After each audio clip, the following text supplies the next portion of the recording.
चलो बेटा आगे बात करते हैं। ईथर के बारे में हमने थोड़ा बेसिक इंट्रोडक्शन दे ही दिया, ठीक है। आगे बात करते हैं इसके मेथड ऑफ प्रिपरेशन पे। हेडिंग डालो, method of preparation.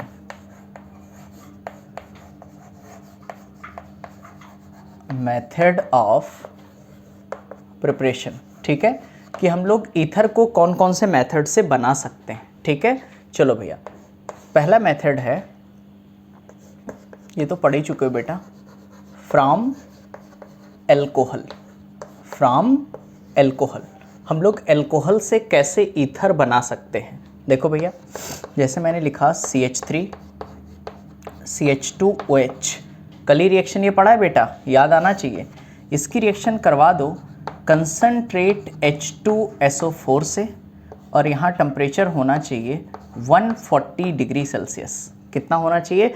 140 degree Celsius. याद है बेटा, 170 से ज़्यादा पे अल्कीन बनता था, 140 पे ईथर बनता था, याद आ रहा है ना। और 110 पे सिर्फ H2SO4 डायरेक्ट जुड़ जाता था और वहाँ पे सिर्फ चार्ज बैलेंस कर पाता था। कल लास्ट में एकदम यही रिएक्शन पढ़ाया है, पेज पलट के आप देख सकते हो, याद नहीं आ रहा है तो, ठीक।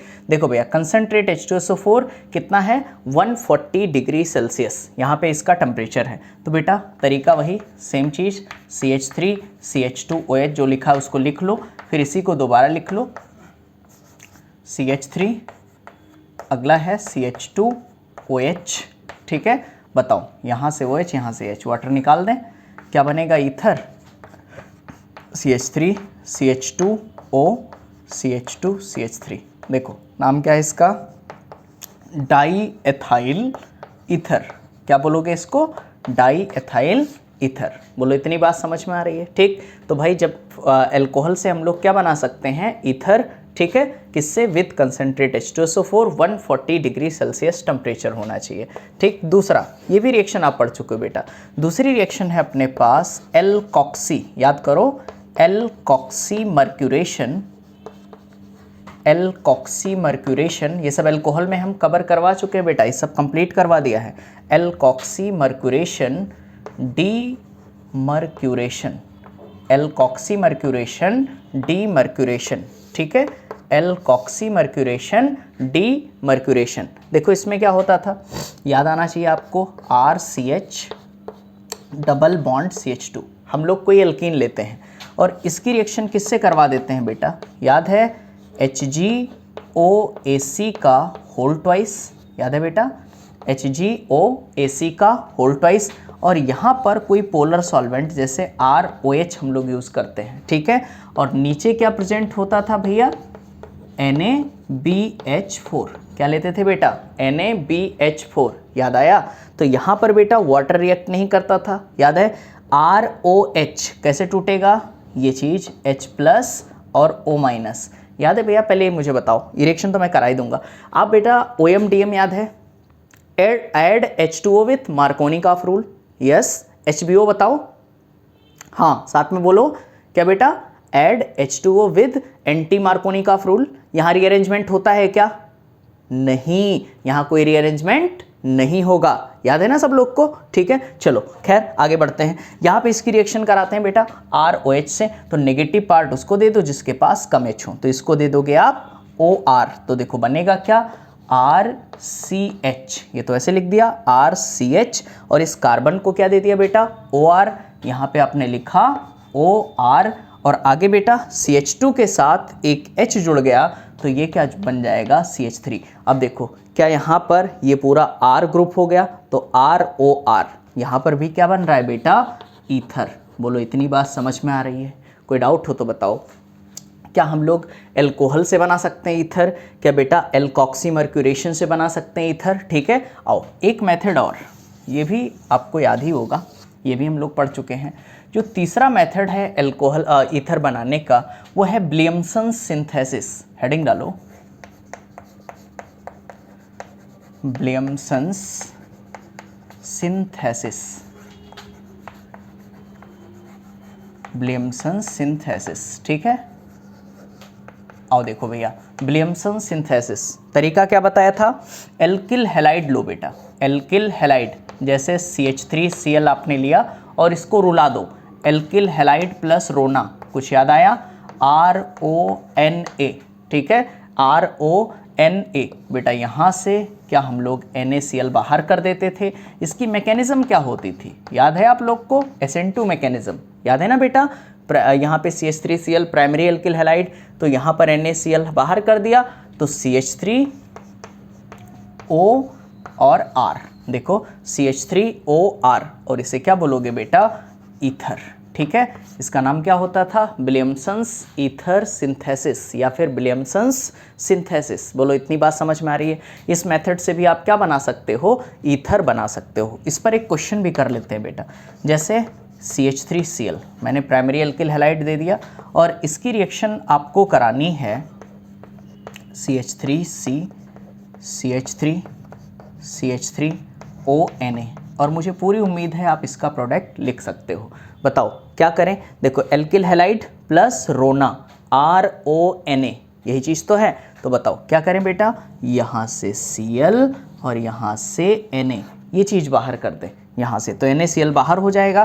तो प्रोडक्ट क्या बनेगा अपने पास? CH3O, यहाँ पे देखो CH3O, उसके बाद फिर कार्बन, और इस कार्बन से कितने CH3? 3, एक ये, दूसरा और ये तीसरा।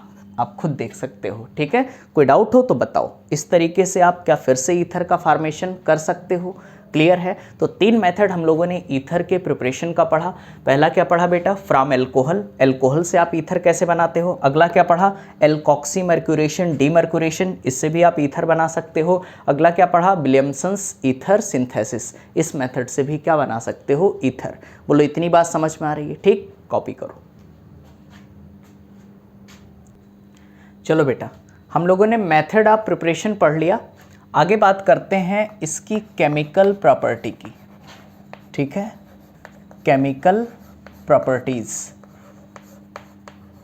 Chemical properties. बेटा ज़्यादा वीडियो बड़ा ना हो इस वजह से मैंने क्वेश्चन पहले ही लिख लिया है, ठीक है। केमिकल प्रॉपर्टीज़, आओ देखो बेटा, केमिकल प्रॉपर्टीज़ में जो पहली रिएक्शन है और बहुत इंपॉर्टेंट है वो है रिएक्शन विद HI, ठीक है। अगर हम लोग ईथर की रिएक्शन किससे करवा दें? HI से, ठीक। इसमें बहुत सारे लोग को बहुत सारा कन्फ्यूज़न होता है कि सर कौन सा बॉन्ड तोड़ें, सब सेम एक जैसे तो लग रहे हैं, ठीक है। देखो बड़ा आसान है बेटा, हमने आपको SN1 और SN2 पढ़ाया है, ठीक। एक बार मेरे साथ मुझे बताओ कि अगर 1 डिग्री एल्काइल हैलाइड होता था, 1 डिग्री एल्काइल हैलाइड होता था, SN2 की बात करते हैं, तो बेटा क्या हम लोग SN2 फेवर करते थे? अगर अपने पास 3 डिग्री एल्किल हैलाइड होता था, क्या SN1 फेवर करते थे? याद है? और जब अपने पास 2 डिग्री एल्किल हैलाइड होता था, फिर हम लोग क्या देखते थे बेटा? सॉल्वेंट देख लेते थे। अगर पोलर एप्रोटिक है तो SN2 लगा देते थे, अगर पोलर प्रोटिक है तो क्या लगा देते थे? SN1। कुछ वही चीज़ यहाँ पर भी सोचना है आपको, ठीक है। यहाँ पर देखो, पहले मैं क्वेश्चन करवाता हूँ, फिर ये चीज़ मैं आपको समझा रहा हूँ, ठीक है। या ऐसे देख लो, पहले ये 1 डिग्री दिखे बेटा तो हमेशा लगाओ SN2। और SN2 का रेट कैसे आप डिसाइड करते थे? क्या जितना छोटा ग्रुप, जितनी क्राउडिंग कम होती थी, SN2 उतना फास्ट होता था। याद आना चाहिए बेटा पुरानी चीज़ें आपको, ठीक है। यहाँ देखो 1 और 3, बेटा फिर यहाँ कौन डोमिनेट करेगा? 3 डिग्री। अगर 1 डिग्री है और 3 डिग्री है, क्योंकि भाई HI है ना, यहाँ कोई पोलर एप्रोटिक सॉल्वेंट तो है नहीं, बात समझना बेटा। तो 1 डिग्री और 3 डिग्री है तो क्या होगा? SN1। 2 और 3 है तब भी क्या होगा? SN1। 3 और 3 है तब भी क्या होगा? SN1। बोलो इतनी बात समझ में आ रही है, ठीक है। और कुछ हो सकता है इसमें कोई कंडीशन, ठीक। जैसे अगर अपने पास 1 है, हाँ, अगर 1 2 आ जाए बेटा, 1 और 2 आ जाए तब भी आप क्या फेवर करोगे भैया? SN1। 2 आएगा बेटा तब भी क्या फेवर करोगे? SN1। यहाँ पे जैसे अगर 1 डिग्री आ जाए और 2 डिग्री आ जाए तब भी आप क्या लिखोगे? SN1। ऐसा क्यों? क्योंकि बेटा यहाँ कोई पोलर एप्रोटिक सॉल्वेंट नहीं ले रहे हो। और भाई पोलर एप्रोटिक सॉल्वेंट नहीं रहे हो, अगर सारे 1 डिग्री आ रहे हैं तो फिर आपकी मजबूरी बन जाती है वहाँ तो बेटा SN2 कराना ही कराना है, क्योंकि वहाँ रेट बहुत ज़्यादा फास्ट हो जाता है, ठीक है। तो आओ देखो, बड़ा आसान है, HI की रिएक्शन आपको करानी है। बताओ बेटा यहाँ कोई पोलर एप्रोटिक सॉल्वेंट दिया है? नहीं, कोई पोलर एप्रोटिक सॉल्वेंट नहीं दिया है, ठीक है। H प्लस आई माइनस, लेकिन फिर भी हमें क्या यहाँ SN2 रिएक्शन करवानी होगी। क्यों? क्योंकि देखो ये भी क्या है 1 डिग्री, ये भी क्या है 1 डिग्री। अब बताओ बेटा छोटा कौन है? क्या छोटा ये है? तो ये बॉन्ड तोड़ो और इसको दे दो आयोडीन और इसको क्या दे दोगे H। तो इसका आंसर क्या आएगा? आएगा बेटा CH3I और प्लस CH3CH2OH, ये बन जाएगा। देखो CH3CH2OH और CH3I। एक बार लास्ट टाइम मैं अपने सेटिस्फेक्शन के लिए फिर से बोलना चाहता हूँ बेटा, अगर मुझे HI के साथ रिएक्शन करवानी है, HI के साथ रिएक्शन करवानी है तो इसको तोड़ दिया H प्लस आई माइनस। यहाँ पोलर एप्रोटिक सॉल्वेंट नहीं दिया है लेकिन 1 डिग्री है ईथर में, तब भी बेटा हमें कौन सी रिएक्शन करवानी होगी? SN2 रिएक्शन करवानी होगी। कौन सी रिएक्शन? SN2 reaction. अब देखो SN2 में सबसे छोटा ग्रुप ढूंढो और वहाँ जाकर के न्यूक्लियोफाइल जुड़ जाएगा। तो सबसे छोटा ग्रुप क्या CH3 है, तो यहाँ पर जाकर के I जोड़ दिया, इसको दे दिया H। बोलो इतनी बात समझ में आ रही है? यहाँ देखो बेटा क्या फिर से 1 डिग्री और 1 डिग्री, तो फिर से कौन सी मैकेनिज्म यहाँ हो जाएगी? SN2। वेरी गुड, क्या हो जाएगी? SN2। तो बताओ HI को तोड़ो, कैसे टूटेगा बेटा? H प्लस और I माइनस, H प्लस और I माइनस। बताओ ये न्यूक्लियोफाइल कहाँ जाएगा? सबसे छोटे वाले ग्रुप पे, क्योंकि किसके बेसिस पे आप करवा रहे हो? SN2।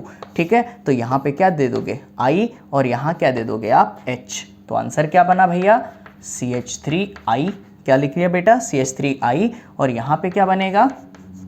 CH3CH2OH। देखो CH3CH2OH। अब देखो यहाँ आपको थोड़ा सा सोचना है, क्या मैंने इस क्वेश्चन में HI एक्सिस में दे दिया है? ठीक, ऐसा भी तो आ सकता है भैया, जैसे यहाँ पे सिर्फ HI था, यहाँ मैंने क्या दे दिया? HI एक्सिस में। तो बेटा HI एक्सिस में तो इसकी रिएक्शन एक बार फिर से हो जाएगी, फिर से HI से, तो ये कैसे टूटेगा? H प्लस और I माइनस, तो ये बॉन्ड तोड़ दो और इसको दे दोगे I और इसको दे दोगे H। तो वाटर बाहर हो गया और फाइनल आंसर अपने पास आ जाएगा CH3CH2I।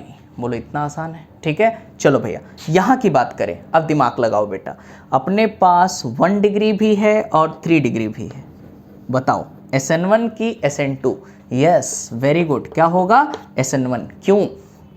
कोई पोलर एप्रोटिक सॉल्वेंट यहाँ दिखाई नहीं दे रहा है। याद है ना DMSO, HMPA सब बताए थे ना हमने, पोलर एप्रोटिक सॉल्वेंट। तो यहाँ बेटा क्या है अपने पास? HI। तो यहाँ कौन सा फेवर करेगा? SN1। तो SN1 फेवर करेगा, तो इधर बेटा 1 डिग्री है CH3 और यहाँ देखो 1 2 3, क्या 3 मिथाइल ग्रुप है, तो यहाँ क्या बनेगा? 3 डिग्री। तो HI को तोड़ो, H प्लस और I माइनस, तो बेटा ये न्यूक्लियोफाइल कहाँ जाएगा? SN1 पर। क्या इसका ये आंसर हो जाएगा? यहाँ आयोडीन और यहाँ पर H, इसको दे दिया I और इसको क्या दे दिया? H। बोलो आसान है? ठीक, देखो क्योंकि 3 डिग्री है, पोलर एप्रोटिक सॉल्वेंट यहाँ प्रेजेंट नहीं है, इस वजह से हमने क्या करा बेटा? इसको I दे दिया और इसको दे दिया H। बोलो इतनी बात समझ में आ रही है? यहाँ ढूंढो बेटा, कुछ लोग इस बॉन्ड को तोड़ देंगे। अरे मेरे भाई आप खुद देखो भाई, ये गोले का मतलब क्या है? यहाँ पर देखो क्या अल्टरनेट डबल बॉन्ड। बेटा यहाँ ऑक्सीजन के पास लोन पेयर क्या कंजुगेशन में है? कंजुगेशन में है। यहाँ डबल बॉन्ड कैरेक्टर आ रहा है, तो इस बॉन्ड को तोड़ना आसान होगा कि मुश्किल? बहुत ज़्यादा मुश्किल होगा। ठीक है, इस वजह से ये बॉन्ड टूटेगा। तो इसको कैसे तोड़ोगे? HI को, H प्लस और I माइनस, तो इसको दे दिया I और इसको दे दिया H। बोलो इतनी बात समझ में आ रही है? तो बताओ बेटा यहाँ पर आंसर क्या बनेगा? क्या फिनॉल बन गया और साथ में CH3I। क्या आंसर आएगा? CH3I। बोलो इतनी बात समझ में आ रही है? यहाँ पर आ जाओ, क्या यहाँ पर बेटा अपने पास 2 डिग्री है, 1 and 1 2, और यहाँ पर देखो क्या है? 3 डिग्री, 1 2 3। बताओ कौन सी रिएक्शन? SN1। क्या होगी? SN1।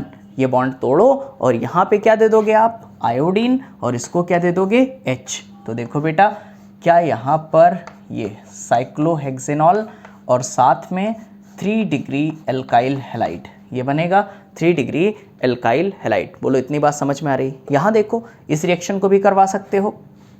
ये बॉन्ड तोड़ूं या ये बॉन्ड? यहाँ देखो क्या डबल बॉन्ड कैरेक्टर यहाँ आएगा, तो इस बॉन्ड को तोड़ दो, तो इसको दे दो I और इसको दे दो H। तो देखो बेटा क्या फिर से यहाँ फिनॉल बना। ठीक है, क्या बनेगा? फिनॉल और साथ में PHCH2I। क्या बनेगा भैया? PHCH2I। देखो बेटा पीछे दिख रहा है। ठीक है, PHCH2I। कोई डाउट तो नहीं है? ठीक, आओ देखो यहाँ की बात करें, यहाँ पे कुछ बच्चे इस बॉन्ड को तोड़ेंगे, बात समझना बेटा, क्योंकि सर यहाँ 3 डिग्री बन रहा है। अरे मेरे भाई, क्या ये ब्रिज हेड पोजीशन है? मैंने बताया था कौन सा पोजीशन है, ब्रिज हेड। तो ये बॉन्ड आप तोड़ नहीं सकते, तो ये बॉन्ड तोड़ो, ये बॉन्ड तोड़ो, क्योंकि बेटा यहाँ पे कार्बोकेटाइन बनेगा तो बहुत ज़्यादा अनस्टेबल होगा। तो ये बॉन्ड तोड़ो, इसको दे दो H और इसको दे दो I। तो देखो बना के अपने पास कुछ ये प्रोडक्ट बनेगा, और साथ में प्रोडक्ट में ये 3 डिग्री एल्काइल हैलाइड। बोलो इतनी बात समझ में आ रही है? ठीक, एक बार फिर से दिमाग में बिठा लो बेटा, अगर 1 डिग्री है तो सबसे छोटा जो होगा वही तोड़ना। 1 डिग्री है तो जो सबसे छोटा होगा वही तोड़ना। ये देखो छोटा इसको तोड़ा, इसको तोड़ा, ठीक है। अगर बेटा 1 डिग्री और 3 डिग्री है तो हमेशा बड़े वाले को तोड़ना। देखो 1 डिग्री 3 डिग्री है तब भी बड़े वाले को आपने तोड़ा। अगर देखो यहाँ इस टाइप से है, कुछ कॉन्जुगेटेड है, ठीक है, तो इस बॉन्ड को तो कतई ना तोड़ना, ठीक है। कॉन्जुगेटेड है यहाँ और यहाँ, तो बेटा यहाँ देखो यहाँ भी रेजोनेंस हो रहा है, ठीक है। तो इसको, इस बॉन्ड को आप ब्रेक नहीं कर सकते। यहाँ देखो 3 डिग्री और 2 डिग्री है तब भी ज़्यादा अच्छा कार्बोकेटाइन कहाँ बनेगा? 3 डिग्री, इसको तोड़ देना। यहाँ की बात करें बेटा HI, यहाँ देखो लीस्ट स्टेबल कार्बोकेटाइन, यहाँ मोर स्टेबल कार्बोकेटाइन, तो फिर मोर स्टेबल पे तोड़ देना, ठीक है। देखो भैया ये चीज़ें एक बार से तो नहीं आएंगी, ठीक है, आपको बेटा थोड़ी प्रैक्टिस करनी पड़ेगी। ओके, चलो कॉपी करो, फिर आगे बढ़ते हैं। चलो बेटा, अगली जो इसकी केमिकल प्रॉपर्टी है वो है reaction with H plus H2, reaction with H plus H2, ठीक है। हाइड्रोलिसिस करवाना है, reaction with H plus H2। भैया मैंने यहाँ ईथर लिखा R1OR2, ठीक है, और इसकी रिएक्शन मुझे करानी है H प्लस H2O से। बेटा इसमें तो कोई दिक्कत ही नहीं है यार, कोई भी बॉन्ड आप तोड़ो भैया, एक को H दे दो और एक को OH दे दो, क्योंकि वाटर कैसे टूटेगा? H plus into H minus, क्योंकि किसी को भी HOH दोगे सेम प्रोडक्ट बनेगा बेटा। तो यहाँ क्या बनेगा अपने पास? एल्कोहल R1OH, और यहाँ क्या बनेगा बेटा? Plus R2OH। देखो क्या इस मेथड से भी अल्कोहल बन रहा है।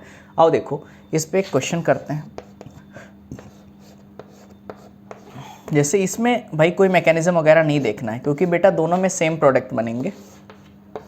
यहाँ पर H प्लस H2, बस कोई भी बॉन्ड तोड़ दो। वाटर को तोड़ना आता है ना, वाटर को कैसे तोड़े? H plus into OH minus में, ठीक। बताओ चाहे ये तोड़ो चाहे वो तोड़ो, सेम प्रोडक्ट बनेगा।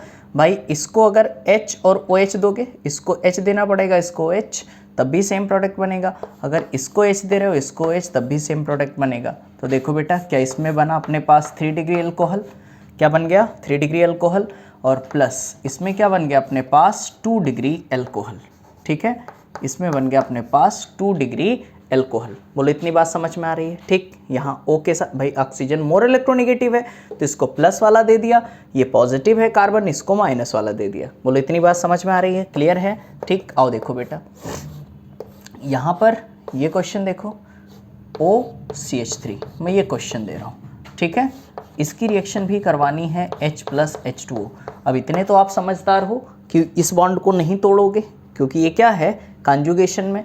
तो बेटा यहाँ पर अगर आपने तुक्का लगा के ये बॉन्ड भी तोड़ा तब भी आंसर सही आएगा, लेकिन बेटा इस बॉन्ड को मत तोड़ना, ठीक है।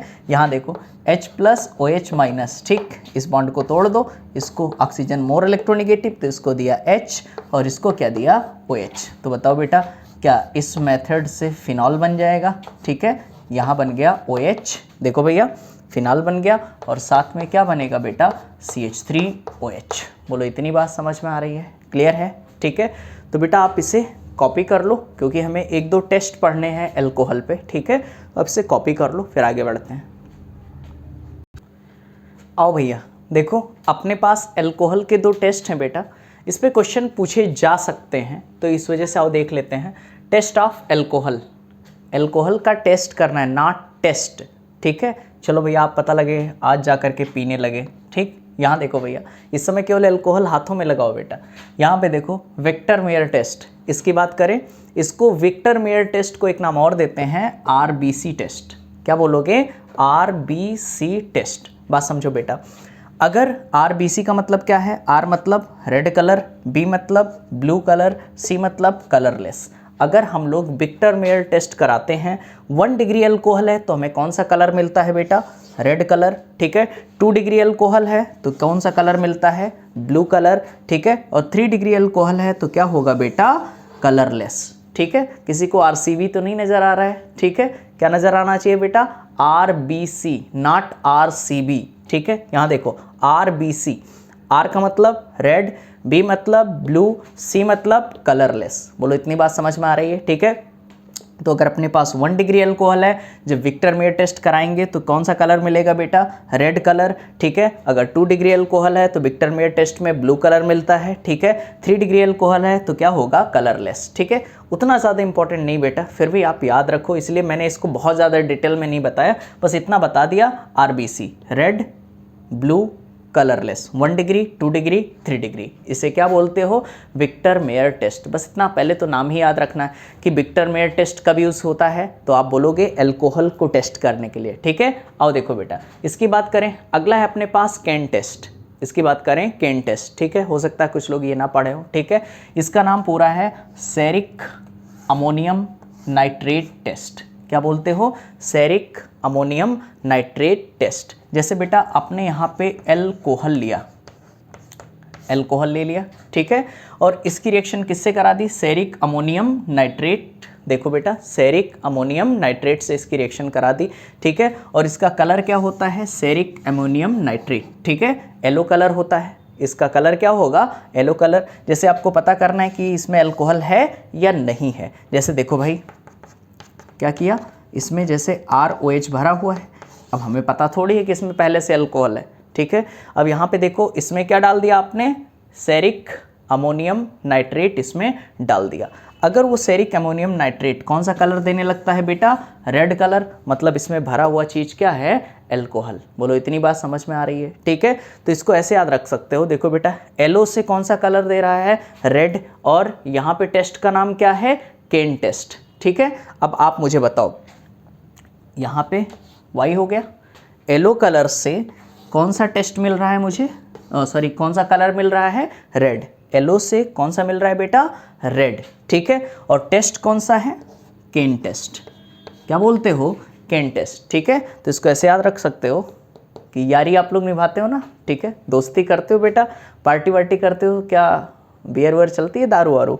यहाँ पे देखो, यहाँ पे देखो, इसका कलर कौन सा है, येलो कलर, ठीक है। तो यारी निभाते हो, ठीक है, यारी निभाना किससे, केन से। देखो ऐसे याद कर लो बेटा, YR एक साथ लिख लो, इसको अलग अलग थोड़ा सा हो सकता है कन्फ्यूज़न हो जाए, YR, ठीक है। तो यारी निभा रहे हो आप केन से, ठीक है। तो Y का मतलब क्या हो गया, येलो, और R का मतलब क्या हो गया, रेड। तो यारी निभा रहे हो केन के साथ, ठीक है। तो केन टेस्ट में क्या होता है, येलो से रेड। बोलो इतनी बात समझ में आ रही है, पक्का, ठीक, कॉपी करो। देखो बेटा, आओ कुछ एरोमेटिक कंपाउंड के ऑक्सीडेशंस हैं। इसमें मैं आपकी ज़्यादा मदद नहीं कर सकता क्योंकि बेटा ये रिएक्शंस बिल्कुल सिमिलर नहीं है, बिल्कुल अलग अलग हैं। तो इस वजह से जिस तरीके से मैं बता रहा हूँ उस तरीके से आप करना। पहले देखो बेंजीन का तो ऑक्सीडेशन हो ही नहीं सकता, ध्यान रखना, एक टेस्ट टाइप आप याद रखना। तो बेंजीन का जब भी कोई भी कितना भी स्ट्रॉन्गेस्ट ऑक्सीडाइजिंग एजेंट ले लो, बेंजीन का ऑक्सीडेशन नहीं हो सकता। रीजन आप जानते हो, क्योंकि हाईली स्टेबल कंपाउंड है, एरोमेटिक कंपाउंड है, बहुत एक्स्ट्रा स्टेबिलिटी गेन करता है। देखो बाकी एरोमेटिक हैं लेकिन साथ में कोई और ग्रुप लगे हुए हैं। तो देखो भैया आगे बात करते हैं KMnO4, इसकी रिएक्शन करानी है टॉल्वीन की। तो देखो बेटा टॉल्वीन की रिएक्शन, देखो बेंजीन रिंग को तो बिल्कुल छेड़ना ही नहीं, ठीक है, इसको ऐसे रखो, इसका ऑक्सीडेशन कराना है तो तरीका सीखो। तरीका, कार्बन ऐसे लिख लिया, ठीक है, एक हाइड्रोजन रोक लो, एक हाइड्रोजन रोक लो। बेटा टोटल कितने हाइड्रोजन हैं, क्या 3 हाइड्रोजन आपको दिखाई दे रहे हैं, देखो CH3। तरीका मैं बता रहा हूँ प्रोडक्ट लिखने का। तो KMnO4 ऑक्सीडेशन करवाना है, तो ऑक्सीडेशन मतलब क्या होता है, ऑक्सीजन का जुड़ना या हाइड्रोजन का निकलना। बेटा एक हाइड्रोजन हटाओ, एक ऑक्सीजन जोड़ो, दूसरा हाइड्रोजन हटाओ, दूसरा ऑक्सीजन जोड़ो। क्या, और ये H पहले से आप जो रोक रखे हो क्या इससे बेटा अपने पास बेंजोइक एसिड बन जाएगा। ठीक, इस तरीके से इसका ऑक्सीडेशन करवा सकते हो। देखो मैंने जस्टिफाई कर दिया है, तरीका बता दिया कि इस तरीके से कर सकते हो। ठीक है, ध्यान रखना बेटा, थोड़ी मेहनत आपको करनी पड़ेगी कि जब भी हम लोग टॉल्वीन की रिएक्शन KMnO4 से कराएंगे तो क्या बनेगा अपने पास, बेंजोइक एसिड। सेम चीज़ यहाँ पर देखो, रिंग में आप कोई छेड़छाड़ नहीं कर सकते, बात समझना बेटा, इसको ऐसे रहने दो। यहाँ इससे डायरेक्टली अटैच्ड कार्बन पर जाओ, ये कार्बन, क्या बेटा ये कार्बन एक और एक 2 बॉन्ड बना चुका है भैया, एक बॉन्ड तो ये है और यहाँ कितने हाइड्रोजन छुपे होंगे, 2। तरीका मैंने क्या बताया बेटा कि एक हाइड्रोजन को रोक लो, एक को तोड़ा, एक ऑक्सीजन दिया, दूसरा तोड़ा, एक ऑक्सीजन दिया, कि बेटा फिर से COOH में कन्वर्ट हो गया, फिर से किस में कन्वर्ट हो गया अपने पास, बेंजोइक एसिड में। बोलो इतनी बात समझ में आ रही। अच्छा, इसका तो आंसर भी लिख दिया, कोई बात नहीं। ठीक है, देखो बेटा ये इंपॉर्टेंट भी है, NCERT में दिया हुआ है। ठीक है, मैं लिख रहा हूँ, एक ये इम्पॉर्टेंट है, ठीक है, और एक ये इम्पॉर्टेंट है, और एक इटार्ड। वैसे इसको तो हम लोग बहुत डिटेल में पढ़ेंगे, ये तो बड़ा आसान है। ठीक है, एक ये, ठीक, ये तो आपको याद ही करने होंगे। ठीक, यहाँ पे ध्यान देना, यहाँ पर देखो बेटा क्विनॉल है अपने पास, इसका ऑक्सीडेशन कराना है K2Cr2O7 के साथ। तो K2Cr2O7 एक स्ट्रॉन्गेस्ट ऑक्सीडाइजिंग एजेंट है। तो बताओ बेटा ऑक्सीजन का जुड़ना या हाइड्रोजन का निकलना, तो यहाँ से हाइड्रोजन निकाल दिया, यहाँ से हाइड्रोजन निकाल दिया, बीच में क्या आ जाएगा, डबल बॉन्ड। अगर आप ऐसे नहीं समझ पा रहे हो तो देखो ये अल्टरनेट डबल बॉन्ड है, यहाँ से एक हाइड्रोजन निकाला बेटा, यहाँ डबल बॉन्ड आएगा। जब यहाँ आएगा तो डायरेक्ट तो नहीं आ सकता बेटा, तो उसके जस्ट बाद पे आएगा। समझ पा रहे हो भाई, एक साथ दो डबल बॉन्ड नहीं हो सकते, तो एक छोड़ करके यहाँ आ गया बेटा, फिर यहाँ नहीं हो सकता है, यहाँ पे देखो, फिर यहाँ नहीं हो सकता क्योंकि यहाँ डबल बॉन्ड हो गया है, फिर यहाँ पे डबल बॉन्ड लगा दिया। तो देखो किससे बन रहा है बेटा, क्विनॉल से अपने पास क्या बन रहा है, बेंजोक्विनोन। ठीक है, आओ देखो यहाँ पर KMnO4 के साथ ऑक्सीडेशन कराना है, बड़ा आसान है। बताओ क्या CH3 COOH में कन्वर्ट हो गया था, तो दोनों CH3 को किस में कन्वर्ट कर दो, COOH में। बेटा ये हो गया अपने पास COOH और ये कैसा हो गया, COOH। आप खुद देख सकते हो, यहाँ मैंने तरीका सिखाया था कि भाई H हटाओ, O लगाओ, एक H को रोक करके। सेम चीज़ यहाँ बेटा, इसका नाम क्या है, 2 एडजेसेंट पोजीशन पे, लगातार पोजीशन पर, यहाँ देखो पहले और दूसरे पोजीशन पर लगे हुए हैं COOH, तो इसको बोलते हो आप थैलिक एसिड। थैलिक एसिड, इसको एमाइन चैप्टर में भी हम लोग पढ़ेंगे। एक है अपने पास गैवेरियल थैलामाइड सिंथेसिस, वहाँ पर इसका काम आता है। ठीक है, इसकी ज़रूरत पड़ेगी। यहाँ देखो बेटा टॉल्वीन, टॉल्वीन है, इसकी रिएक्शन क्रोमिल क्लोराइड से, तो ये कन्वर्ट हो जाता है बेंजल्डिहाइड में। देखो बेटा इसको मैं इसलिए अभी यहाँ मैकेनिज्म नहीं बता रहा हूँ क्योंकि हम लोग कार्बोनिल कंपाउंड चैप्टर में इसको डिटेल में पढ़ेंगे। तो इटार्ट रिएक्शन ये भी इंपॉर्टेंट है, ध्यान रखना कि टॉल्वीन की रिएक्शन जब क्रोमिल क्लोराइड से होती है तो क्या बनता है, बेंजल्डिहाइड। आओ देखो इसकी रिएक्शन करानी है। देखो बेंजीन रिंग में तो आप कोई छेड़छाड़ नहीं कर सकते, मेरे पास जगह कम है, ऐसा करता हूँ मैं यहाँ प्रोडक्ट बना दूँ इसका। ठीक, आओ देखो, तो भाई जो बेंजीन रिंग है इसमें कोई छेड़छाड़ नहीं कर सकते। देखो डायरेक्टली अटैच्ड कार्बन, क्या बेटा यहाँ H, यहाँ H, यहाँ H, यहाँ H, एक H रोक लो, तो ये लो भैया कार्बन तो है ही, एक H रोक लिया आपने, इस बॉन्ड को हटाया, एक ऑक्सीजन, इस बॉन्ड को हटाया, एक ऑक्सीजन, क्या COOH आया। सेम चीज़ यहाँ पर, एक H रोक लो बेटा, इस H को हटाया, एक ऑक्सीजन, इस कार्बन को हटाया, एक ऑक्सीजन, H रुका है, क्या फिर से अपने पास थैलिक एसिड बन गया। इसको क्या बोलोगे, थैलिक एसिड। ये भी कौन सा प्रोडक्ट बना बेटा, थैलिक एसिड। एक लास्ट रिएक्शन और है अपने पास, इल्प्स पर सल्फेट ऑक्सीडेशन। ठीक है, फिनाल की रिएक्शन जब K2S2O8 से करवाते हो, K2S2O8 से करवाते हो तो क्या बनता है बेटा, क्विनॉल। ठीक है, क्या बनता है, क्विनॉल। ठीक, देखो भाई एक बार मैं फिर से बता रहा हूँ बेटा, थोड़ी सी मेहनत कर लेना। वैसे ही इतने ज़्यादा इंपॉर्टेंट नहीं है, जो मैंने 2-3 टिक कराए हैं वो आपको याद भी हो गए होंगे। ठीक है, ये इंपॉर्टेंट है, लेकिन बेटा हम कोई चीज़ छोड़ नहीं सकते ना, हो सकता है आपकी किस्मत ख़राब हो, यही आ जाए, तब क्या करोगे। इस वजह से हमें पढ़ना सारी चीज़ें हैं। ठीक है, जब भी हम आपको ये बीच बीच में हम आपसे पूछा करेंगे, याद कराने की मेरी जिम्मेदारी है। ठीक है, बस एक बार आप लिख लो, थोड़ा सा देख लो, समझ लो। ओके, आगे बढ़ें। ठीक है, कॉपी करो। चलो भैया, तो हम लोगों ने बेटा अल्कोहल ख़त्म कर लिया, फिनॉल ख़त्म, अल्कोहल ख़त्म कर लिया और ईथर ख़त्म कर लिया। और स्टार्ट करते हैं फिनॉल। फिनॉल मैंने बोला था ना बेटा, ईथर बहुत छोटा सा है। ठीक है, आगे बात करते हैं फिनॉल। बेटा पहचानते तो हो ही। ठीक है, यहाँ पर क्या लगा दिया, OH। ठीक है भाई, बेंजीन के साथ क्या लगा दिया, OH, और इसको आप क्या बोलते हो बेटा, फिनॉल। ठीक, क्या बोलोगे, फिनॉल। कोई दिक्कत हो तो बताओ। ठीक, इसमें पूछी जाती है फिनॉल की वाटर सॉल्युबिलिटी, फिनॉल की वाटर सॉल्युबिलिटी। ठीक है, तो आप बोल सकते हो highly soluble in water, highly soluble in water due to presence of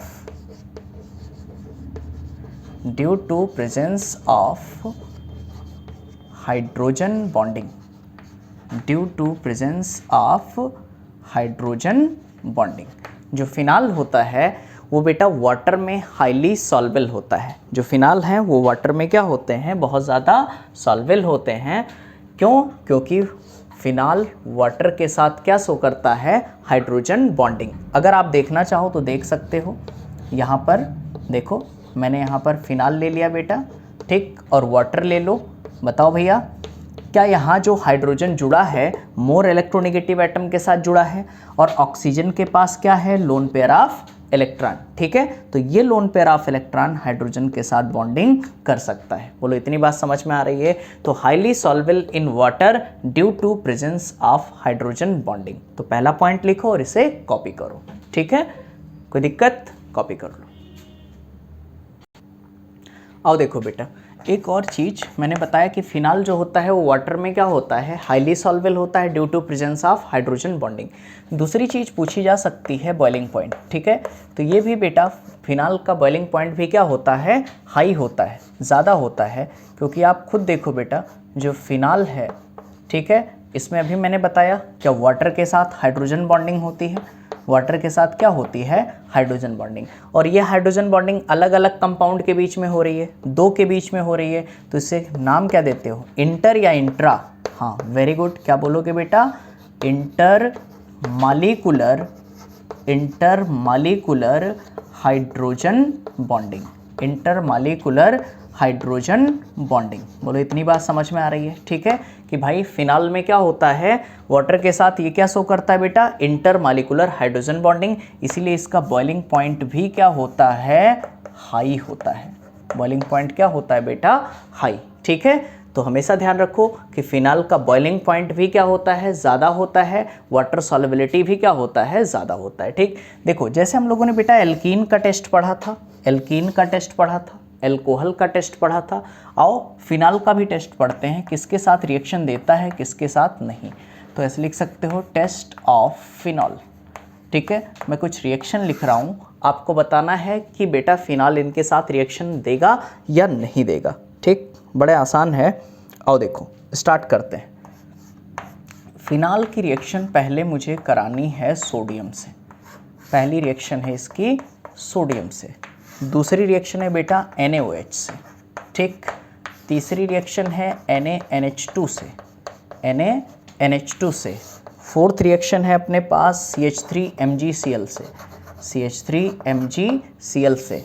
और फिफ्थ रिएक्शन है अपने पास NaHCO3 से, NaHCO3 से। ओके, और मुझे पूरी उम्मीद है आप प्रोडक्ट लिख सकते हो। ठीक है, देखो बेटा क्या करें, सोडियम के साथ रिएक्शन कराना है, सेम चीज़ एसिडिक हाइड्रोजन। बताओ यहाँ पर क्या जोड़ दूँ मैं, Na, यहाँ पे क्या जोड़ दिया, ONa, और बेटा यहाँ से H बाहर निकलेगा तो H को क्या मैं लिख सकता हूँ, हाफ H2, मतलब ये रिएक्शन होगी। बोलो इतनी बात समझ में आ रही है। सेम चीज़ यहाँ हो बेटा, क्या यहाँ से वाटर बाहर कर दे H, और यहाँ से OH, वाटर बाहर कर दिया तो बेटा यहाँ देखो क्या फिर से फिनाल के साथ ONa जुड़ गया, प्लस साइड में क्या बाहर हो गया, वाटर। बोलो इतनी बात समझ में आ रही है।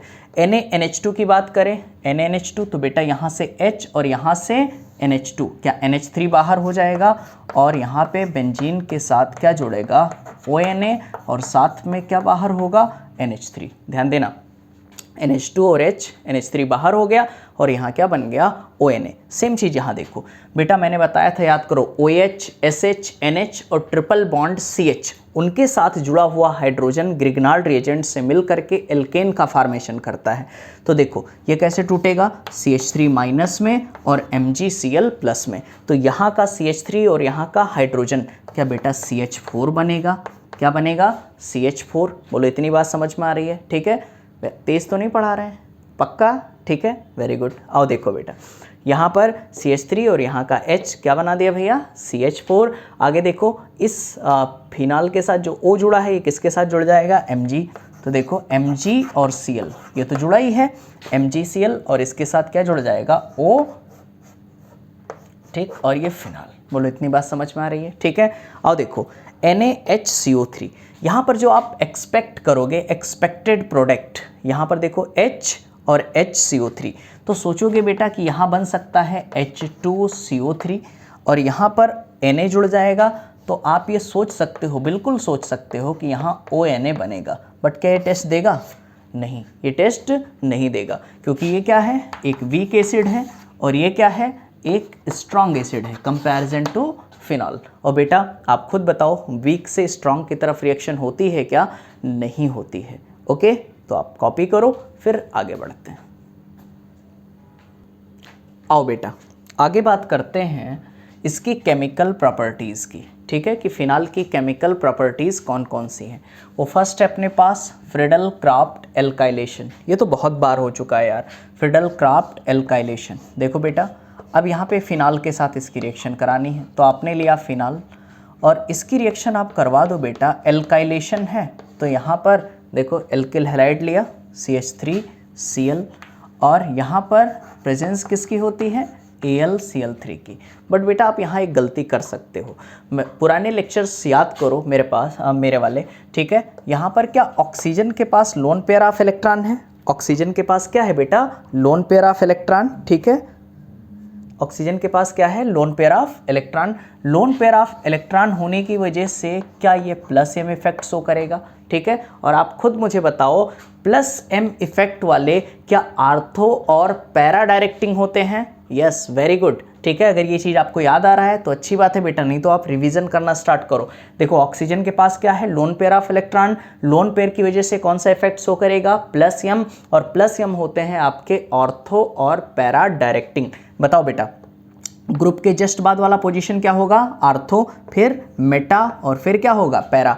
तो एक बार H आर्थो से निकलेगा और यहाँ क्या लगेगा, देखो HCl बाहर हो गया, तो एक प्रोडक्ट तो आपका ये बनेगा, यहाँ OH लिखा और यहाँ पे बेटा CH3, आर्थो पर आपने लगा दिया CH3, और एक बार क्या होगा, मेटा पैरा, कौन सा डायरेक्टिंग है, आर्थो एंड पैरा, लिखना चाहो तो लिख लो O, P डायरेक्टिंग, आर्थो और पैरा डायरेक्टिंग। तो आर्थो से H निकाल के क्या लगा दिया बेटा, CH3, सेम पैरा से H निकालो और CH3 लगा दो। तो देखो क्या करना है, यहाँ पर यहाँ लगा दिया आपने OH, ये तो लगा रहेगा बेटा, और पैरा पर आप क्या लगा दो, CH3। क्या इसके दो प्रोडक्ट बन जाएंगे, कोई डाउट हो तो बताओ। एक है बेटा आर्थो पर आपने CH3 लगाया, एक बार पैरा, ये रिएक्शन क्या कहलाती है, फ्रीडल क्राफ्ट एल्काइलेशन। चलो भाई इसकी दूसरी रिएक्शन हम लोग पढ़ते हैं। दूसरी रिएक्शन है फ्रीडल क्राफ्ट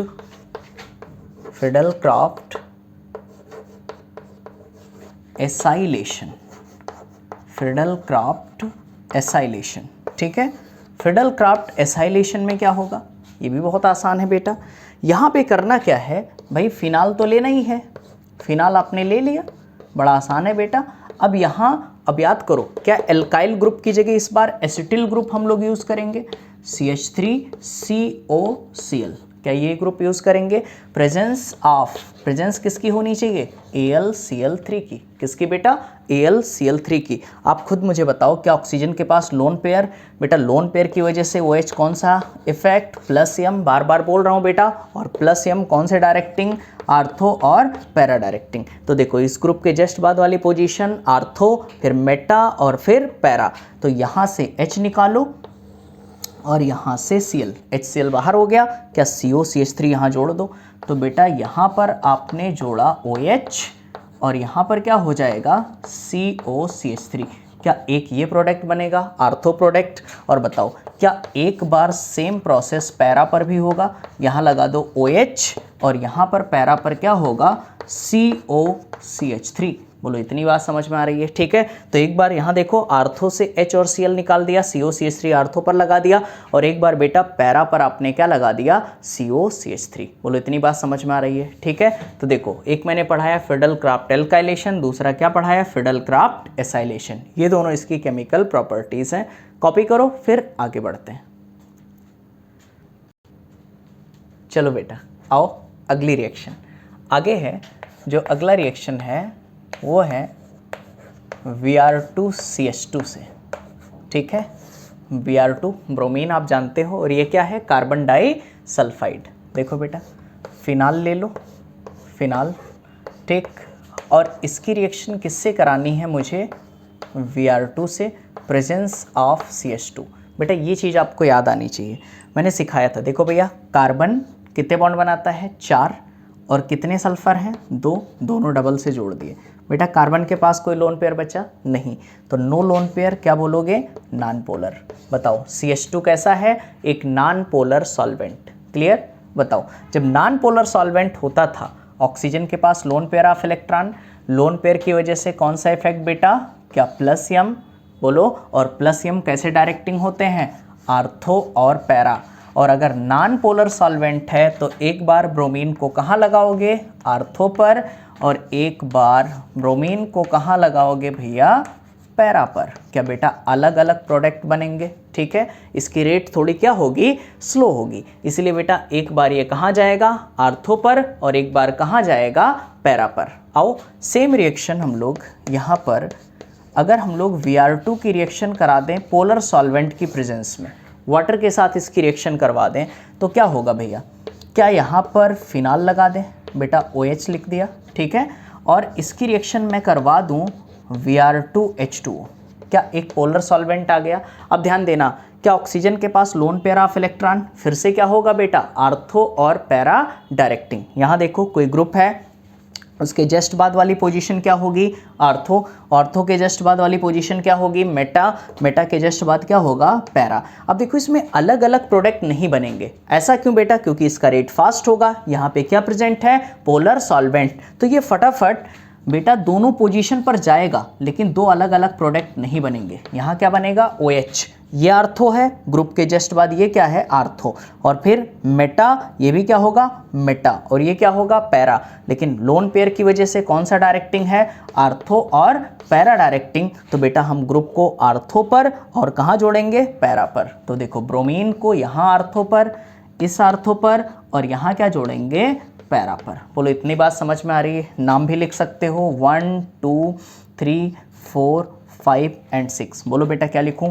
2, 4, 6। 3 ब्रोमीन है तो लिखोगे ट्राई ब्रोमो, आगे फिनॉल। इसका नाम क्या है? 2, 4, 6 ट्राई ब्रोमो फिनॉल। ठीक है, एक रिएक्शन और मैं आपको देना चाहता हूँ। फिलहाल इससे ये फिनाल की प्रॉपर्टी नहीं है, बट मैं चाहता हूँ इसको याद रखो। ठीक है, यहाँ मैंने एनिलीन दे दिया बेटा, NH2। ठीक, बताओ क्या नाइट्रोजन के पास लोन पेयर? इसकी भी रिएक्शन अगर मुझे करानी है ब्रोमीन वाटर से, ब्रोमीन वाटर से इसकी रिएक्शन करानी है, क्या करवा सकते हो? इस लोन पेयर की वजह से बेटा कौन सा डायरेक्टिंग ग्रुप हो जाएगा? भाई लोन पेयर की वजह से प्लस एम, और प्लस एम क्या होता है? Ortho and para directing. ठीक है, आर्थो एंड पैरा डायरेक्टिंग। तो बेटा एक बार ब्रोमीन कहाँ लगेगा? आर्थो पर।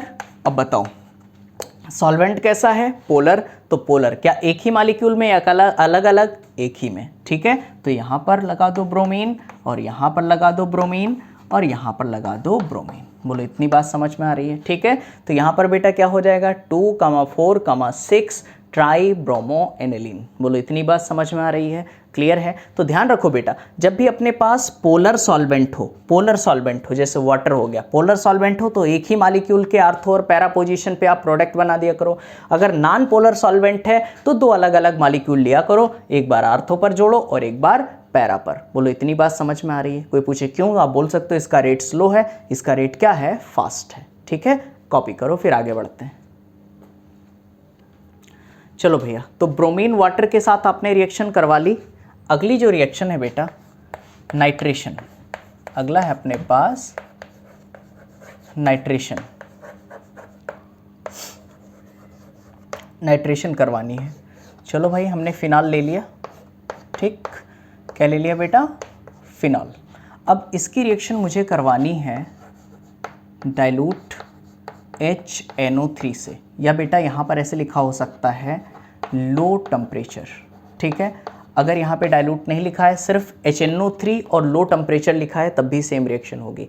बताओ क्या ऑक्सीजन के पास लोन पेयर की वजह से कौन सा इफेक्ट, प्लस M, और प्लस M क्या होते हैं बेटा, ऑर्थो और पैरा डायरेक्टिंग, ठीक। अगर यहाँ डाइल्यूट HNO3 लिखा है या फिर लो टेम्परेचर लिखा हुआ है, तो बेटा दो अलग अलग प्रोडक्ट बनेंगे, इसकी रेट क्या हो जाएगी, स्लो हो जाएगी। फिनाल और बेटा HNO3 को आप तोड़ो, मैंने तोड़ना सिखाया है कैसे, OH माइनस और NO2 प्लस, ऐसे तो टूटेगा, OH माइनस और NO2 प्लस। बताओ एक बार NO2 कहाँ जुड़ेगा, आर्थो पे, तो भैया एक बार NO2 कहाँ जोड़ा बेटा, आर्थो पर, ठीक है।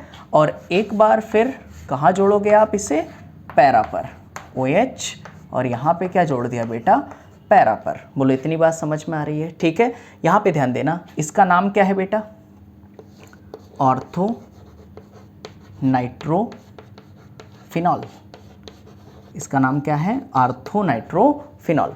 यहाँ पे देखो क्या पैरा पर NO2 लगा है, तो इसका नाम क्या हो जाएगा बेटा, पैरा नाइट्रोफिनॉल, इसका नाम क्या है, पैरा नाइट्रोफिनॉल। ध्यान देना इसमें जो बॉन्डिंग होती है, यहाँ पे देखो क्या NO2 को मैं ऐसे लिख दूँ, सिर्फ आपको समझाने के लिए बेटा, ऐसे लिख दिया, और यहाँ पर OH को ऐसे लिख दिया।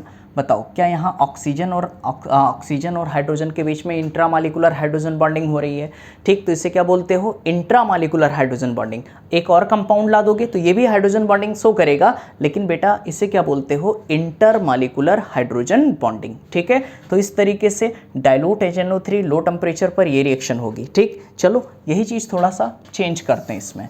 अगर बेटा मैं रिएक्शन करवाऊँ इसी फिनाल की रिएक्शन, ठीक है, अगला जो क्वेश्चन है, इसी फिनाल की रिएक्शन मुझे करवानी है कंसनट्रेट HNO3 से, कंसनट्रेट HNO3, अगर ये दिया है तो बेटा रिएक्शन तो सेम होगी भैया, OH माइनस में टूटेगा और किस में, NO2 प्लस में टूटेगा, लेकिन बेटा इसका रेट बहुत फास्ट होगा, ये रिएक्शन बहुत तेज़ी से होगी। तो बताओ क्या ऑक्सीजन के पास लोन पेयर की वजह से कौन सा ग्रुप, प्लस M, और प्लस M कैसा डायरेक्टिंग होता है, बार बार लिख रहा हूँ, आर्थो एंड पैरा डायरेक्टिंग। बेटा इसका रेट फास्ट होगा क्योंकि यहाँ क्या है, कंसनट्रेट HNO3 भैया, तो कंसनट्रेट HNO3 है, तो यहाँ पर आपने क्या लगाया बेटा, OH लगा रहेगा, और OH क्या है, आर्थो और पैरा डायरेक्टिंग, तो दो अलग अलग ग्रुप में नहीं जाएगा, एक बार NO2 आर्थो पर, फिर एक बार NO2 पैरा पर।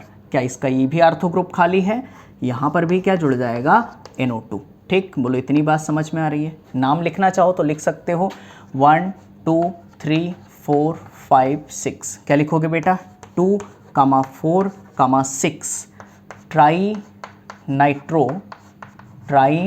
नाइट्रोफिनॉल, क्या होता है, 2, 4, 6, देखो 3 है तो ट्राई नाइट्रोफिनॉल, या इसका एक बहुत इंपॉर्टेंट नाम है पिक्रिक एसिड, क्या बोलते हो, पिक्रिक एसिड। याद है बेटा, मैंने इसको बहुत ज़्यादा स्ट्रॉन्ग एसिड होता है, क्या नाम है, पिक्रिक एसिड। बोलो इतनी बात समझ में आ रही है, ठीक है, कोई दिक्कत है, पक्का, ठीक। देखो भाई एक बार अगर आपने डाइल्यूट HNO3 लिया तो क्या होगा बेटा, लो टेम्परेचर, अगर कंसनट्रेट HNO3 लिया तो क्या होगा, कंसनट्रेट HNO3 लिया तो हाई टेम्परेचर यहाँ पे होगा, और आर्थो और पैरा एक ही मॉलिक्यूल में आर्थो और पैरा पे NO2 लग जाएगा, और यहाँ अलग अलग मॉलिक्यूल के आर्थो और पैरा पोजीशन पर क्या लगेंगे बेटा, NO2। बोलो इतनी बात समझ में आ रही है, ठीक है, पक्का, कॉपी कर लो। आओ देखो बेटा, इसमें एक इम्पॉर्टेंट पॉइंट और आपसे पूछी जा सकती है, पूछा जाएगा बेटा कि देखो आर्थो नाइट्रोफिनॉल तो आपने बना ही लिया था, ठीक है भाई, डाइल्यूट HNO3, और यहाँ पे टेम्परेचर क्या होना चाहिए बेटा, लो टेम्परेचर। देखो यहाँ पर एक स्टेटमेंट टाइप है, ortho and para nitrophenol can be separated by steam distillation. इसका मतलब क्या है बेटा, ये भाई ये क्वेश्चन एक बार शायद पूछा गया है बेटा, और नहीं तो बहुत इंपॉर्टेंट है, ये पूछा जा सकता है, ठीक है। भाई ortho and para nitrophenol can be separated by steam distillation. ठीक है, कि हम लोग आर्थो नाइट्रोफिनॉल और पैरा नाइट्रोफिनॉल को कैसे अलग कर सकते हैं। ठीक है, बाय द स्टीम डिस्टिलेशन। बेटा समझ रहे हो ना, भाप से अलग कर सकते हैं उसको डिस्टिलेशन मेथड से। ठीक है, अब खैर पूरा मेथड तो हमें समझना नहीं है, बस ये लाइन याद रखनी है कि ortho and para nitrophenol can be separated by steam distillation. इसको हम लोग स्टीम डिस्टिलेशन से अलग कर सकते हैं। ऐसा क्यों होता है बेटा, इसमें स्टीम डिस्टिलेशन ही क्यों यूज़ करते हैं, क्योंकि देखो जब भी हम लोग फिनॉल की रिएक्शन डाइल्यूट HNO3 से कराते हैं लो टेम्परेचर पे, तो एक बनता है अपने पास आर्थो नाइट्रोफिनॉल, एक क्या बनता है बेटा, पैरा नाइट्रोफिनॉल। जो आर्थो नाइट्रोफिनॉल होता है उसका बॉइलिंग पॉइंट क्या होता है, लो होता है। इसका बॉइलिंग पॉइंट लो है और इसका बॉइलिंग पॉइंट क्या है, हाई है। आप पूछ सकते हो क्यों, ऐसा इसलिए बेटा क्योंकि इसका बॉइलिंग पॉइंट कम इसलिए होता है, low boiling point, due to presence